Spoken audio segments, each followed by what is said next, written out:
90 రోజుల కోర్సు పూర్తి చేస్తే చాలు 100% ప్లేస్మెంట్ సపోర్ట్ తో సాఫ్ట్వేర్ జాబ్ మీ సొంతం. వెంటనే కోడ్ జ్ఞాన్ డెస్టినేషన్ ని సంప్రదించండి. Welcome to Suman TV. నేను మీ సుమన్ టీవీ నాగ్.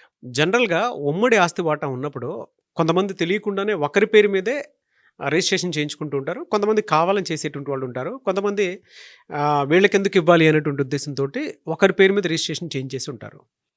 అలాంటి పరిస్థితిలో ఉన్నప్పుడు ఏం చేయాలి అనేది ఈరోజు మనతో పాటు హైకోర్టు అడ్వకేట్ అలగర్ రవీంద్రనాథ్ గారు ఉన్నారు. అది వారి మాటలో తెలుసుకుందాం. Hello sir. హాయ్ అండి నాగరాజ్ గారు. ఉమ్మడి ఆస్తి వాటా ఉన్నప్పుడు ఒకరిపైన రిజిస్ట్రేషన్ చేయించుకుంటూ ఉంటారు. అది ఎంతవరకు కరెక్ట్ అండ్ దాంతోపాటు దానికి ఉండేటువంటి రైట్స్ ఎలా ఉంటాయి? హిందూ వారసత్వపు హక్కు చట్టం 1956 ప్రకారం అయితే హెచ్యుఎఫ్ అంటారు. అంటే హిందూ అన్డివైడెడ్ ఫ్యామిలీ. హెచ్యుఎఫ్ అంటే హిందూ అవిభాజ్య కుటుంబాల యొక్క ఉమ్మడి ఆస్తి.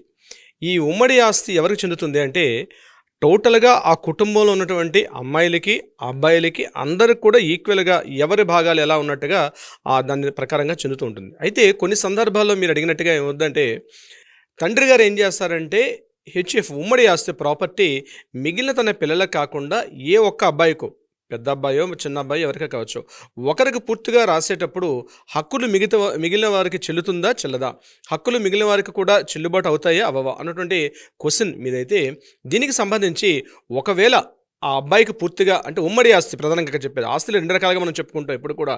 ఒకటి వారసత్వంగా వచ్చిన ఒక ఆస్తి ఉంటుంది, ఇంకొకటి తన స్వార్జితమైనటువంటి ఆస్తి మరొకటి కావాలి. అయితే ఈ రెండు రకాలుగా ఉంటాయి ఆస్తులు ఎవరికైనా.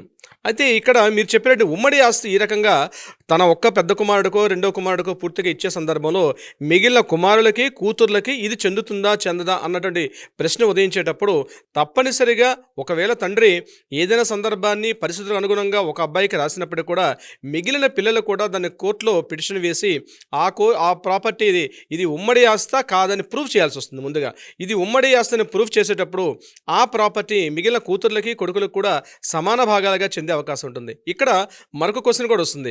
ఒకవేళ తండ్రి తన కుమారుడికి ఆ ప్రాపర్టీ రాసేసాడు, ఇది నా స్వార్జితమైన ఆస్తి, సేల్డీడ్ అయిపోయింది.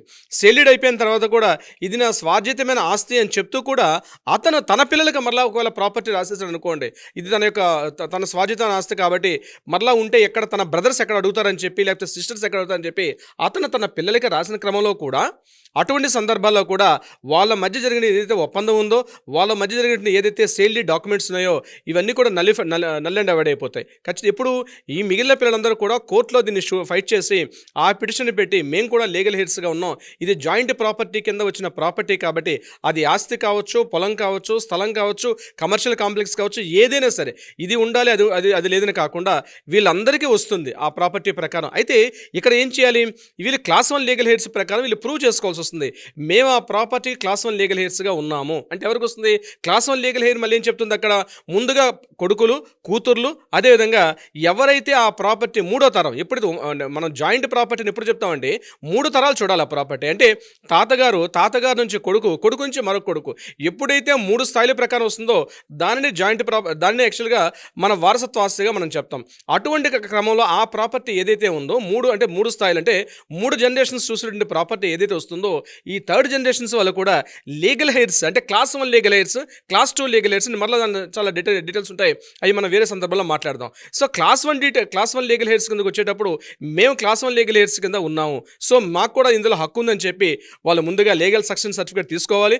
ఆ సర్టిఫికేట్ తీసుకొని మేము కూడా వారసత్వంగా ఆ ప్రాపర్టీ మాకు చెల్లుబాటు అవుతుంది, ఇది ఉమ్మడి ఆస్తిని ప్రూవ్ చేయాల్సిన అవసరం కూడా ఎవరైతే పిటిషన్ వేశారో ఆ పిటిషన్దారుల మీదుగా ఉంటుంది. వీళ్ళు ప్రూవ్ చేసుకున్న తర్వాత ఒకవేళ సేల్ డీడ్ జరిగినప్పటికి కూడా కోర్టు ఆ సేల్ డీడ్ని నల్ అండ్ అవాయిడ్ చేస్తుంది, పూర్తిగా నలిఫై అయిపోతుంది. కాబట్టి ఆ డాక్యుమెంట్ అయితే చెల్లే క్రమం అయితే ఉండదు. ఇది ఇంపార్టెంట్ క్వశ్చన్. జాయింట్ ప్రాపర్టీలో ఉంటుంది. అలా కాకుండా ఒకవేళ ఆ తండ్రి తన స్వార్జితమైన ప్రాపర్టీ, తను సంపాదించుకున్న ప్రాపర్టీ అయితే ఏ ఒక్కరికి రాసినా మిగిలిన వాళ్ళు అడిగే హక్కు అయితే ఖచ్చితంగా లేదు.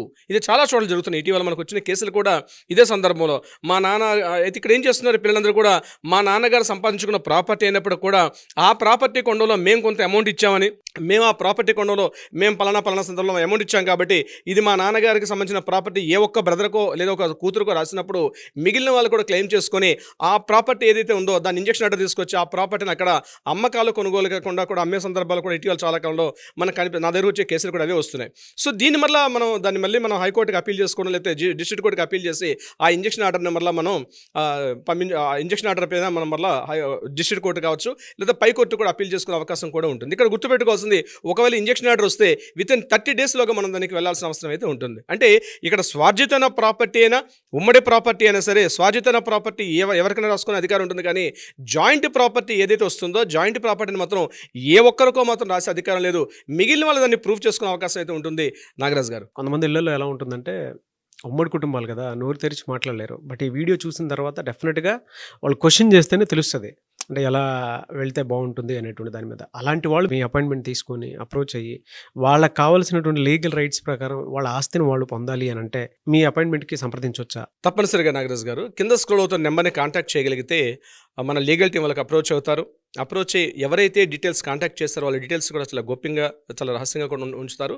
మీ డీటెయిల్స్ తోటి మీ దగ్గర ఉన్న డాక్యుమెంట్స్ తోటి ఈ లీగల్ టీం అప్రోచ్ అయితే డెఫినెట్గా కావాల్సిన సలహా సంప్రదింపులతో పాటు న్యాయ సలహా న్యాయం దిశగా కూడా పరిష్కారం అయ్యే విధంగా కూడా పరిష్కారం చూపుతారు. నాగరాజ్ గారు, anyways thank you so much Alagiri Ravindranath గారు. Thank you so much Nagaraj గారు. చూశారు కదండి వీడియో. ఈ వీడియోపై మీ అభిప్రాయాన్ని కమెంట్ బాక్స్లో పోస్ట్ చేయండి. ముఖ్యంగా మీరు కనుక అలగిరి రవీంద్రనాథ్ గారి అపాయింట్మెంట్ కోసం సంప్రదించాలనుకుంటే స్క్రీన్ మీద మీకు కాంటాక్ట్ నెంబర్ కనిపిస్తుంది. దాన్ని మీరు కాల్ ఆర్ మెసేజ్ వాట్సాప్ చేసి వెంటనే అపాయింట్మెంట్ బుక్ చేసుకోండి. ఈ వీడియో లైక్ చేయండి, షేర్ మాత్రం తప్పకుండా చేయండి. ఇలాంటి మరిన్ని వీడియోస్ కోసం మా ఛానల్ ఫాలో అవ్వండి. Thank you. సుమన్ టీవీలో మీ పర్సనల్ అండ్ బిజినెస్ ప్రమోషన్స్ కోసం కింది నెంబర్కి కాంటాక్ట్ చేయండి.